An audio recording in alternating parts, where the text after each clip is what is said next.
Gravando. Bom, vamos lá. Então, atividade da aula passada, eu coloquei duas questões para vocês. A primeira era a seguinte: Marcelo é proprietário de uma empresa comercializadora de leite. Sua empresa compra leite da indústria e revende para padarias. A venda do leite do produtor para a indústria gera crédito de ICMS, porém, a indústria está isenta do pagamento do imposto. Marcelo quer utilizar o crédito obtido na operação anterior para bater o valor que deverá recolher do imposto. Com base nas previsões constitucionais, é possível que Marcelo utilize o crédito em questão? E aí, como que vocês responderam a questão, pessoal?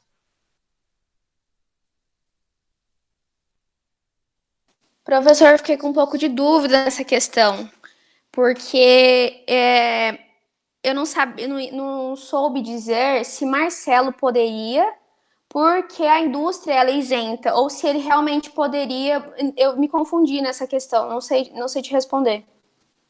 Beleza. Alguém mais? O Valfrido fala que não, pois não gera abatimento. Vamos lá, mais alguém?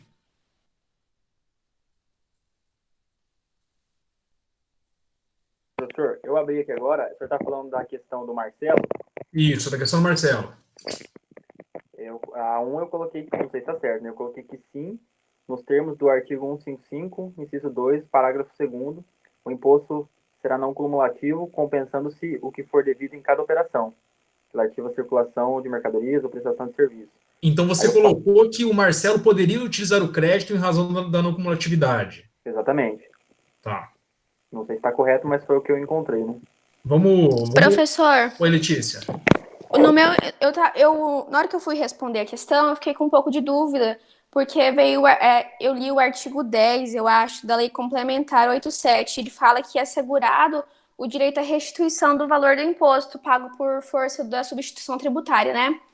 Só que nesse Sim. caso, eu achei que implicaria, esse artigo, ele aplicaria para substituição para frente, não para trás. E aí essa é a minha dúvida. Letícia, nesse caso, eu nem cheguei a mencionar para você substituição tributária, então a gente nem aplicaria esse artigo, não haveria essa lógica aqui nessa situação, tá? Então, assim, você acabou indo um pouco além do que foi pedido no exercício. Aqui, a gente ficaria tão somente com base na Constituição para responder. Eu vou compartilhar a tela aqui com vocês e vamos lá comigo ler o artigo da Constituição que trata sobre o assunto. Espera aí, vou compartilhar aqui.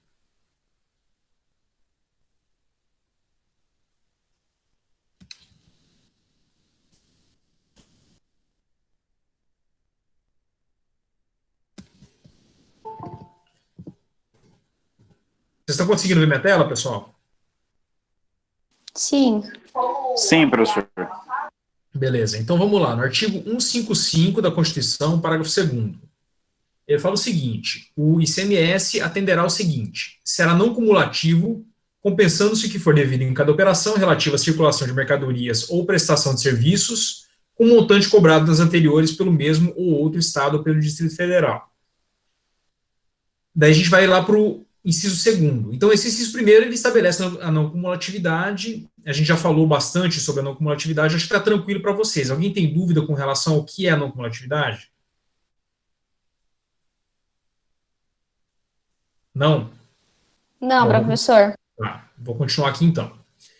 Então, o inciso segundo fala que a isenção ou não incidência, salvo determinação em contrário da legislação, aí vem na linha A, não implicará crédito para compensação com montante devido nas operações ou prestações seguintes, e B, acarretará anulação do crédito relativo às operações anteriores.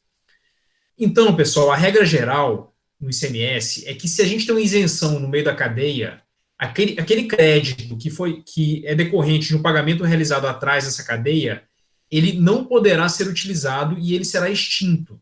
Tá? Então, a gente simplesmente pega esse crédito e cancela, a não ser que exista uma previsão específica na legislação que institui o ICMS. Aí eu quero vir aqui com vocês, peraí, deixa eu ocultar, eu quero vir aqui com vocês para mostrar aqui essa cadeia da produção de leite, tá? Vocês estão conseguindo ver aqui o desenho? Aham. Sim. Tá. Sim, professor. Vamos imaginar aqui que a gente começa nessa cadeia com o produtor de leite, vendendo leite para a indústria. Então, a gente teria aqui uma primeira transação, e vamos imaginar que a alíquota do ICMS é 10% para facilitar o cálculo, tá, pessoal? Só para facilitar a nossa vida. Então, a gente tem uma transação de R$100, o cara está vendendo 100 litros de leite, R$1 por litro de leite. A alíquota de ICMS é 10%, ele teria que pagar R$10 de tributo. Então, a indústria processa o leite e vende para Marcelo, que é o comercializador de leite. Então, nessa segunda transação, a indústria comercializou, realizou o processo de industrialização e vai vender essa mesma quantidade de leite a R$200. A alíquota continua a ser 10%. Então, se a gente jogar 10% em cima de 200, a indústria teria que pagar 20. Só que, na etapa anterior, nós pagamos R$10 de tributo. Então, esses R$10 entram como R$10 de crédito. A gente tira esses R$10 dos R$20 que teria que ser pago, e o que a indústria vai ter que pagar em razão da não cumulatividade vai ser, então, somente R$10. Tá? Aí a gente tem a nossa terceira operação. Marcelo vendendo para a padaria. Aí ele pega esses 100 litros de leite e ele vai vender por R$300. Mesma lógica, a gente aplica a alíquota de 10%, ele teria que pagar R$30, porém tem aí um valor destacado de R$20 de crédito tributário. Então ele também paga R$10. O total da tributação do ICMS nessa cadeia seria R$30. Tá? Então o total que foi pago aqui são, então, somente R$30 em cima de todas essas transações. Agora, vamos imaginar que essa etapa aqui, essa segunda etapa aqui, está isenta. Temos aqui a isenção. De acordo com o que está escrito ali na Constituição, vamos voltar aqui para a Constituição, a isenção ou não incidência não implica crédito para compensação com montante na operação seguinte e acarreta anulação do crédito da operação anterior. Então, o que vai acontecer? Esses 10... Cadê? Os R$10 do crédito aqui, ele não vai poder ser utilizado. Então, a gente tira esse 2. Como é uma operação isenta, nada vai ser pago aqui. E esses 10... Bom, aqui na verdade não tem crédito. Se essa cadeia fosse maior e tivesse mais crédito aqui atrás, esse crédito também seria extinto, tá? Então, como não tem crédito, em razão dessa isenção, nós vamos ter o pagamento de R$10 na primeira transação, a segunda transação está isenta, e a terceira transação, a gente não tem crédito tributário. Então, o valor a ser pago aqui, em vez de 10, seria R$30. Tá? Deixa eu ver se eu consigo alterar isso aqui. Não, ele vira... Peraí, aqui. Então, no caso de isenção, o que acontece? A gente vai pagar, em vez de 30, 40. Vocês viram o que essa isenção fez aqui no meio do caminho? Ela acabou criando uma cumulatividade do ICMS. Vocês conseguiram acompanhar o raciocínio ou não? Deixa eu voltar aqui para... Sim, professor, entendi sim. Pessoal, e o resto da turma?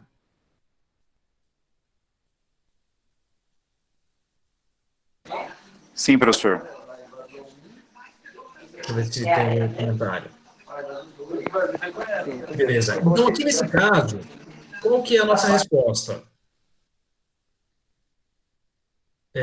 Bom, então, o Marcelo, ele pode utilizar esse crédito em questão? E a resposta é negativa. Não, ele não pode, em razão do artigo 155, parágrafo 2º, inciso 2 da Constituição Federal. Tá? A resposta para essa primeira questão seria essa. Vamos agora para a segunda. Se ninguém mais tem dúvida nenhuma com relação à primeira, vamos falar sobre a segunda. Bom, a segunda a questão foi a seguinte: João, quando criança, ganhou vários bonecos comandos em ação. Em razão da crise econômica, resolveu vender os seus brinquedos, que hoje são item de colecionador e possuem um valor considerável. O fiscal da Receita Estadual foi informado da transação realizada por João e realizou um auto de infração em lançamento, cobrando o ICMS e a multa, alegando que ele teria circulado mercadoria. A atitude do fiscal está correta? Aí é com vocês, pessoal. o que vocês responderam? Professor, eu respondi que não estaria correto porque não existe habitualidade nem intuito comercial nessa prática dele. Perfeito. Então, e qual que é a consequência disso, dessa inexistência de habitualidade e intuito comercial? É que nesse caso aí não pode incidir o tributo, porque ele não é considerado contribuinte. Está correta a tua resposta, mas eu faria só um ajuste. Tá. É que aí nós não teríamos uma circulação de mercadoria. O Ah, tá, comandização não seria uma sim. mercadoria, tá? Perfeito, sim. Então, assim, é só esse Porque, detalhe, na porque verdade, a questão não está porque, na relacionada a... verdade, Oi, pode falar, desculpa, Letícia, não, pode pode falar, falar. professor, pode falar. É porque, na verdade, ele é simplesmente um bem móvel e não considerado mercadoria, né? Exato, é isso mesmo. Entendi. Então, a questão está mais relacionada não à falta de capacidade passiva dele enquanto contribuinte, mas sim à falta dos requisitos necessários para você considerar aquele bem como mercadoria, permitindo a incidência do ICMS, tá? Mas a tua resposta está correta, é exatamente isso, é em razão da falta de habitualidade e falta de intuito comercial. Alguém respondeu diferente ou não? Alguém tem comentário? Não, tranquilo, mesma coisa. Beleza. Aí aqui eu só quero fazer um comentário com vocês. Agora imaginem que o João, ele gostou dessa história de vender comandos em ação, viu que o comandos em ação está bastante valorizado no mercado, e ele resolve começar a conversar com os vizinhos, conversar com os amigos, para comprar os comandos em ação antigos dos amigos dos vizinhos, para vender isso no Mercado Livre e em outros meios de comercialização. A partir desse momento, ele passa a ser contribuinte do ICMS ou não? O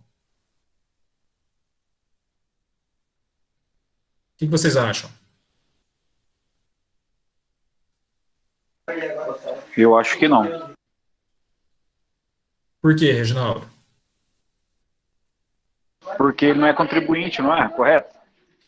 Então, mas ele não contribui porque naquela primeira venda dele, ele não realizou uma venda de mercadoria. E o que é uma mercadoria? É quando esse bem que está sendo vendido tem um caráter comercial, tem um intuito comercial. Então, a partir do momento que o cara começa a se organizar de maneira sistemática para comprar e vender bem, o que ele está fazendo? Ele está começando a realizar uma atividade comercial. Está começando a organizar uma empresa para circular bens. Então, a partir do momento que ele começa a fazer isso, ele começa a circular mercadorias. Ele começa a comprar e vender comandos em ação com intuito de lucro, com habitualidade e com intuito de lucrar, com intuito comercial. Entendi. Então, a partir desse momento que ele constituiu essa empresa, essa atividade de compra e venda de comandos em ação, ele passa a ser contribuinte do ICMS.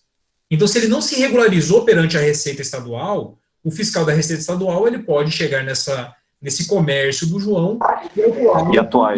porque ele não está cumprindo os requisitos legais, os requisitos tributários. Tá? Entendi, professor. Entendi agora. Pessoal, vocês entenderam essa questão, esse ponto? Sim, senhor. Beleza? Então, vamos agora falar, se não tem nenhuma dúvida, vamos conversar agora sobre a atividade de hoje. Tá? A de hoje é uma atividade tranquila, eu espero que vocês não demorem muito tempo para realizá-la. E deixa eu compartilhar a tela aqui com vocês, espera aí.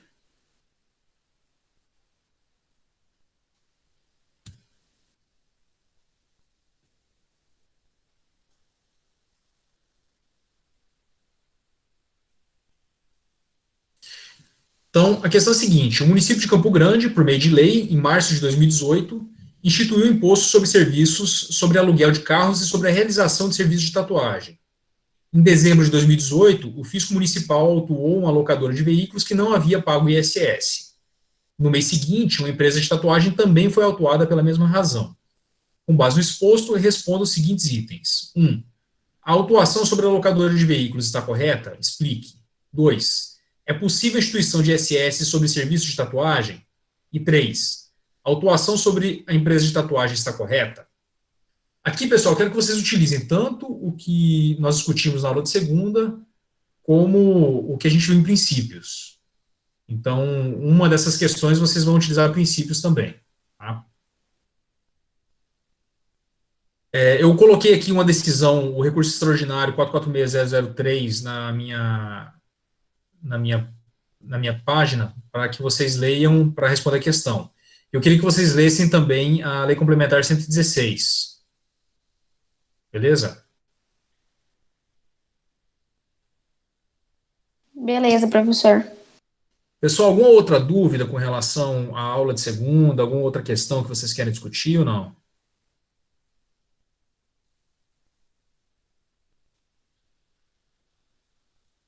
Aqui tranquilo, professor. Aqui também, professor, tranquilo. Beleza. Então, eu fico à disposição aqui de vocês para quem quiser conversar sobre alguma coisa, quem quiser discutir alguma outra questão, tirar alguma dúvida, tá bom? E aí, o restante do tempo de aula fica para vocês fazerem as atividades. Beleza, professor. Tá me ouvindo aí? Estou te ouvindo, Pedro, pode falar. É uma dúvida rápida sobre essa atividade de hoje, inclusive. Sim. Eu li no recurso ali sobre a questão do ISS, e ele deu um exemplo sobre a questão da locação de imóveis, né? Então, por exemplo, quando há a situação de uma locação de imóveis, ele está falando sobre uma obrigação de dar e não uma cessão. Então, por exemplo, no caso da locação do veículo, ele está cedendo um veículo, uma coisa fungível, mediante alguma retributação, algum pagamento, enfim, e aí ele tá cedendo aquele bem. Já em relação à locação o ISS, ele deve incidir sobre uma obrigação de fazer. Tá correto esse pensamento? Correto. Isso mesmo. Então nunca vai incidir, então, o ISS numa obrigação de fazer, seja num serviço qualquer que está sendo feito, desde que seja uma obrigação de fazer. Sempre vai incidir numa obrigação de dar, de conceder um objeto, de ser uma cessão de um bem, enfim, sempre vai ser nessa situação. Não, peraí, Pedro, volta um pouquinho no seu raciocínio. Fala de novo o que você falou. Então, a minha dúvida é o seguinte, no caso da alocação de bens, por exemplo, se eu tenho um bem qualquer e eu cedo o bem para uma pessoa, sei lá, por exemplo, eu tenho uma empresa de construção civil, eu tenho várias carriolas, por exemplo, aí eu cedo uma carriola para um terceiro. Essa cessão de bem, por exemplo, seria tributada mediante ISS. Agora, por exemplo, eu prestar um serviço de uma obra, por exemplo, ir lá e bater um cimento, por exemplo, nesse caso, não poderia incidir o ISS. Seria esse o raciocínio? Na verdade, seria o contrário, né? Não, Porque perdão, desculpa. No caso, seria a obrigação de fazer e não a cessão do bem, né? Se eu estou cedendo uma carriola, por exemplo, não incide, mas se eu vou lá e presto um serviço, aí sim incide o ISS, né? Perfeito. Exatamente esse raciocínio. Perfeito, então. Por quê? Porque o serviço está relacionado a esse fazer, essa obrigação de fazer alguma coisa. Então, se a obrigação é tão somente de dar alguma coisa, você não tem uma prestação de serviço, você não tem um fazer, certo? Entendi. E aí, a competência para a instituição do ISS é sobre serviço, e dentro dessa palavra serviço, o limite dela é essa obrigação de fazer. Legal. Perfeito, tá? então. Muito obrigado. Então, é exatamente isso, é nesse sentido. Show. Obrigado.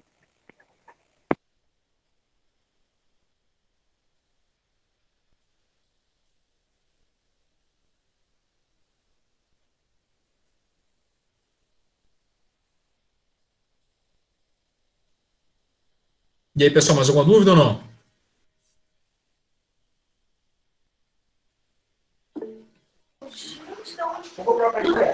Estamos estudando, professor. Beleza. Bom, estou por aqui, pessoal. Qualquer coisa é só me chamar, tá? Beleza, professor, obrigada.